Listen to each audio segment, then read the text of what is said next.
Welcome back to Baking to Building and our third part of our chair transformation. My apologies for taking so long to get to part 3 is because I just could not find the right thing for this chair. I already have 4 of these chairs that are upholstered around my kitchen table, and this one came to me as a 5th chair, and I decided to keep it. So after thinking long and hard what I was going to do with it, I decided to put a wood base on it, maybe make it more like a decorative piece in my kitchen, put some plants on, possibly use it as a stepping stool now and again.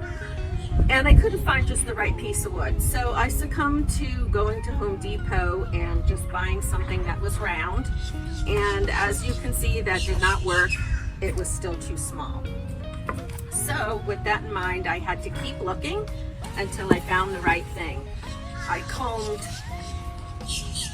Marketplace and OfferUp, looking for somebody throwing out any piece of furniture or wood, but to no avail, could not find anything. And then this came along, and I picked this up along the side of the road.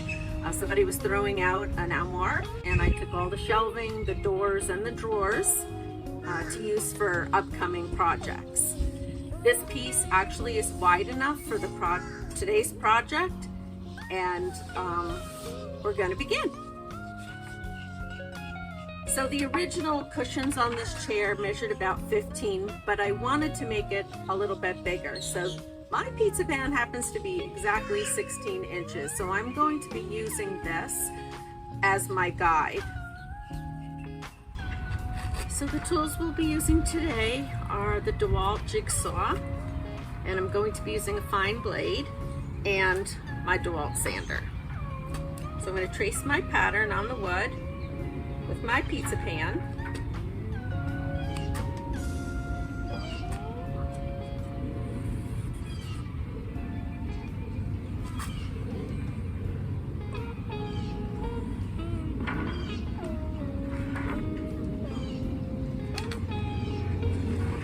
And now I'm going to use this as my guide to cut my wood.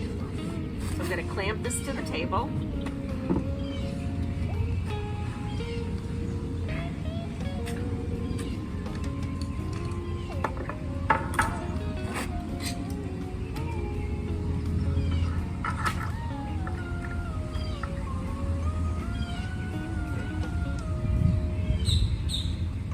And I'm going to start cutting, and I'm going to just cut as close to the line as I can.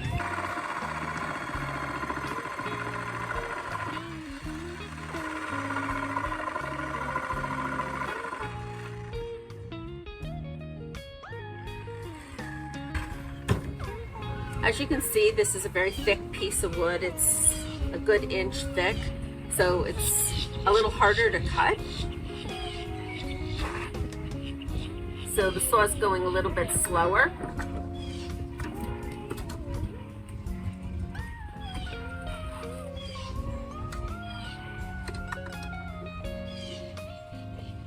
Okay, turn it around.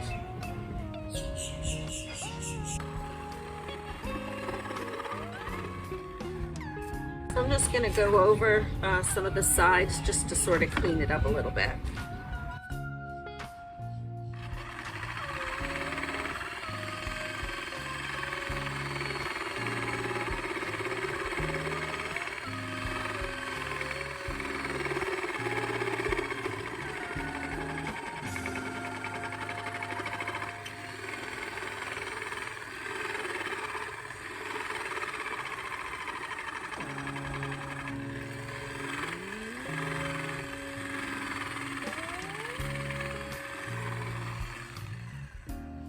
I like to go through and just skim the outside with the blade, get a lot of the rough spots off if they're not close enough to the line.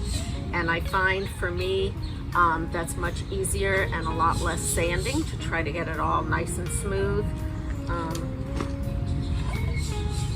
So we now have our circle, and I'm going to start with 80 grit because it's quite rough I'm a little concerned because the wood's so dry, but I think it'll be okay. So this is my 80 grit. I'm gonna get started with that. Seems like whoever made the original piece of furniture by hand didn't do a whole lot of sanding.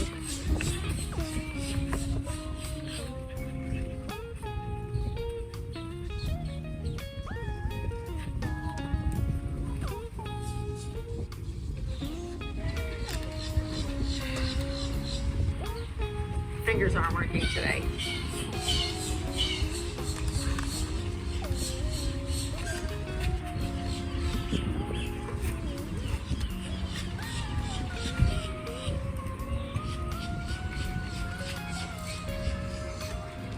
Okay, let's begin our sanding. I'm going to start with the sides of the circle, try to get those smooth.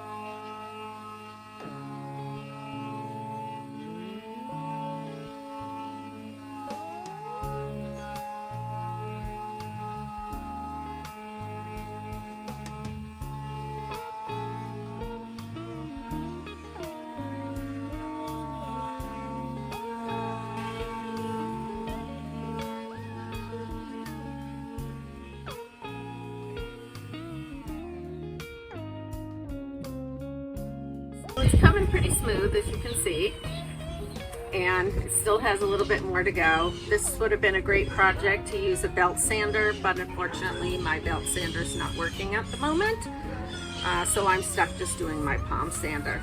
It'll just take a little bit longer to get the same result than you would with the belt sander. It takes a lot less time. So because the wood was so thick and I didn't have my belt sander working, did require a lot more sanding with a 80 grit, but everything's pretty smooth now, definitely to my liking. So we're gonna have a sneak peek because I'm dying to try this to see how it's gonna look. And I think it's gonna look terrific when it's all done. So I've just changed my sandpaper to 100 grit, so I'm gonna get started sanding with that. It's nice and smooth.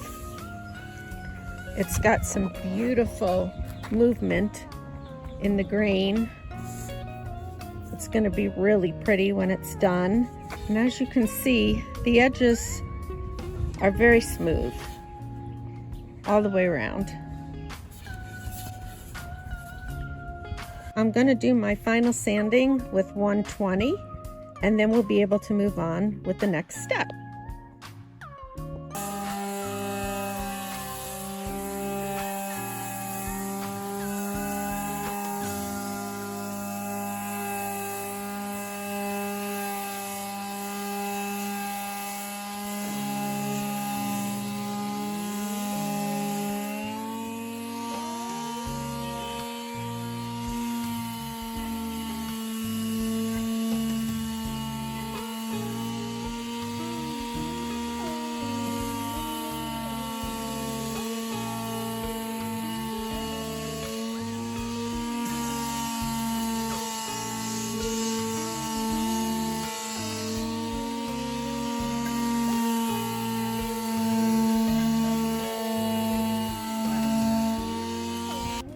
So my final sanding is completed, and we went from this to this. So quite a big difference.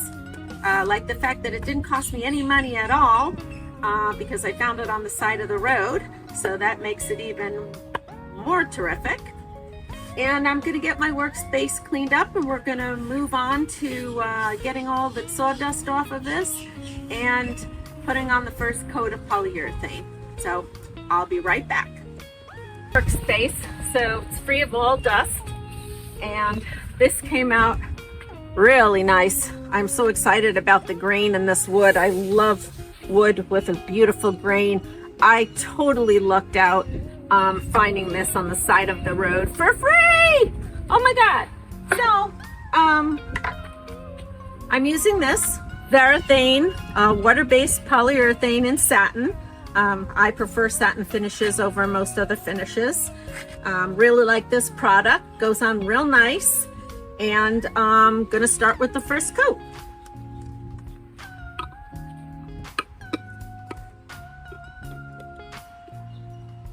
Don't want to shake it because it causes bubbles, and then the bubbles transfer onto your project. So you just want to make sure that you mix it really good. And I'm using a nylon bristle brush.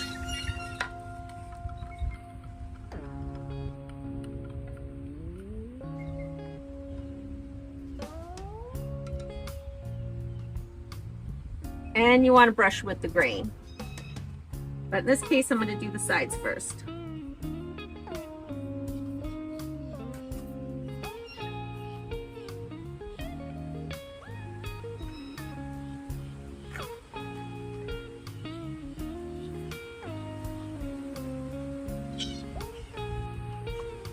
You don't want to make the coat too thick. You want to do a thin coat.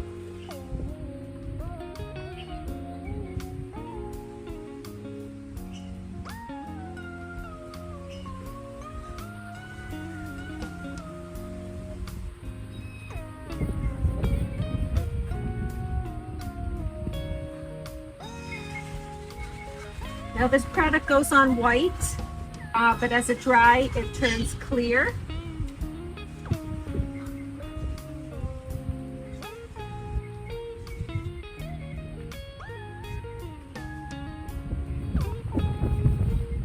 Look at the green shining through. Just absolutely beautiful.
I'd like to run my fingers underneath just to get any drips that might be there. And it was a really breezy day, so it's looking like it's drying already. Gonna let this dry really good and wait about 2 hours. Okay, so it's been 2 hours and we're gonna put our second coat.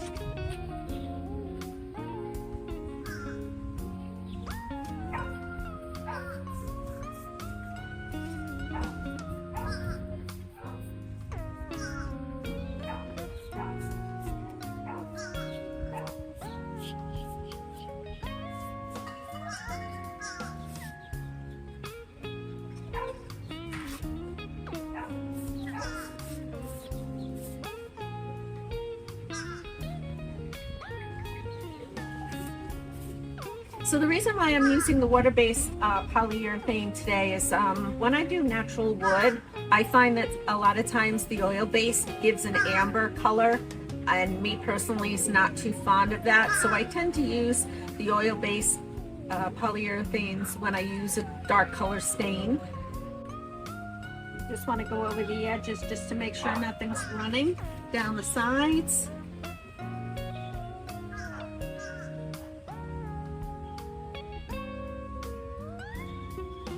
We'll wait another 2 hours. So our beautiful day in Florida turned out to be an intermittent rainy day. So I'm gonna do this pretty quick. I'm going to give it a light sand with a 220 block. just smooth everything out, and then I'll be giving it the third coat of the polyurethane.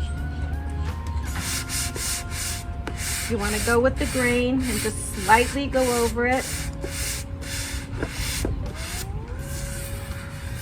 just to make everything smooth. Whoops.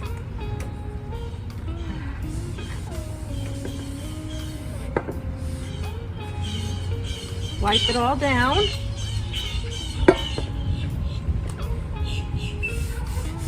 Up. Feel.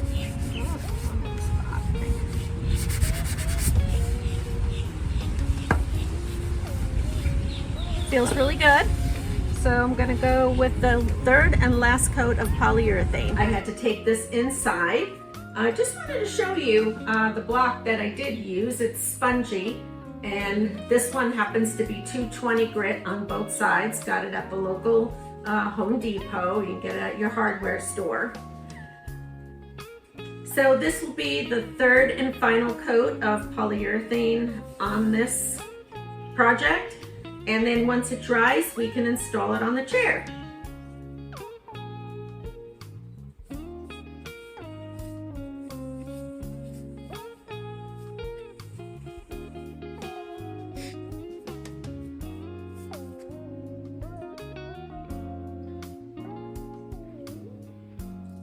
While we're waiting for that to dry, we're going to do one of the last two steps, and that is that I'm going to place these plastic cups that I bought at Home Depot onto the bottom of the chairs so that they don't scratch the floor.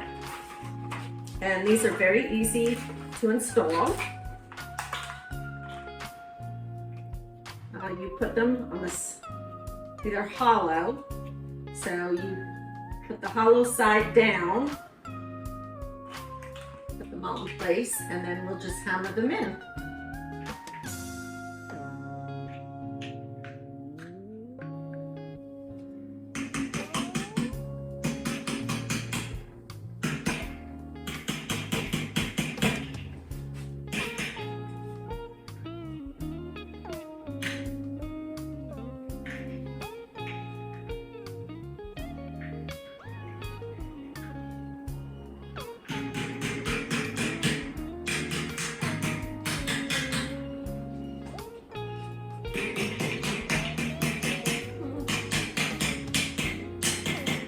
They need a little finesse, but they go in quite easy.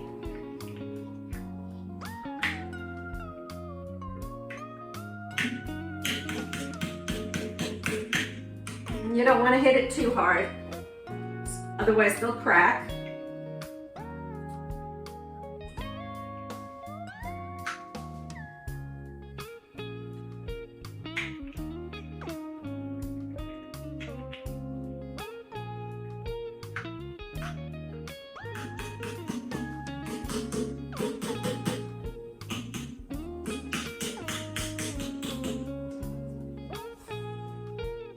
Okay, and as you can see, the bottoms are on. And the last step that we're waiting for is once that dries, we will install it onto the chair. And my third part of my chair transformation will be complete. So I did dig up that brush that I was telling you about that I really, really like. This is the brush here. It's called Tool Bench Paint 2-inch paintbrush. It's all-purpose and it's 100% nylon bristles. Really was very happy with the application of using this brush. My wood seat is now dry, and I've already pre-measured where I want to put the clamps to attach the seat to the frame of the chair. And I found this nifty stuff in my garage. Not sure what you call it, but it works great for using as a clamp. I've done it on actually all the chairs around my table, and it works great. So I have pre-cut, but what I do is I just take these snippers here and they cut metal quite nicely. And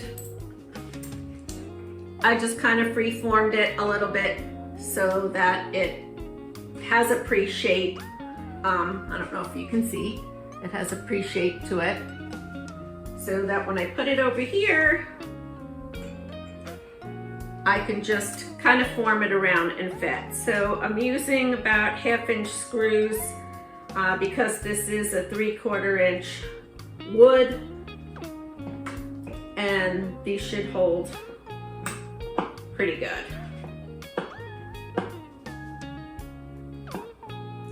So all I have to do is just screw these down.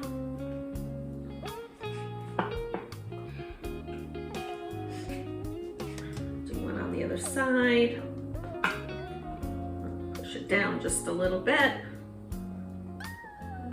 It's pretty forgiving, this metal. It clamps down and just kind of moves around wherever you want it, which makes it ideal and not having to buy anything.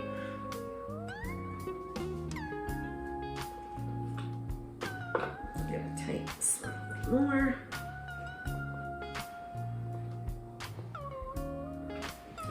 So I'm just going to put one on each side.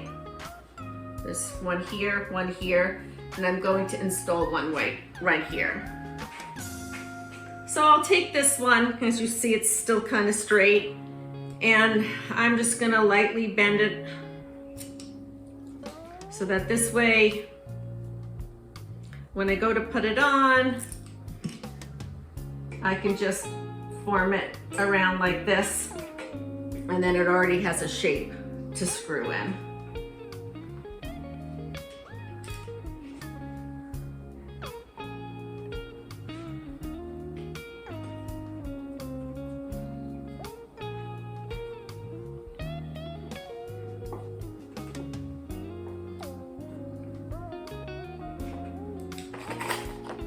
One more screw on the other side.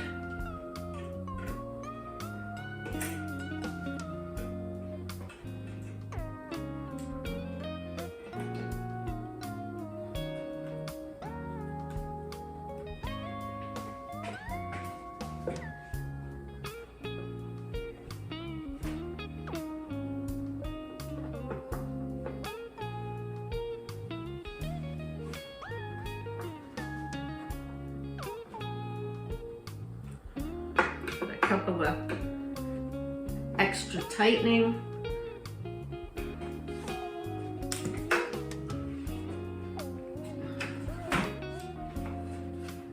And this is not going anywhere. Thank you for joining me on my 3-part chair transformation journey. I hope you had a good time. I know I did. And my chair is finished. So I am quite excited. Maybe I'll put a couple of plants on there. Who knows? If you liked my video, please give me a thumbs up. Don't forget to subscribe. And see ya on my next project. Bye.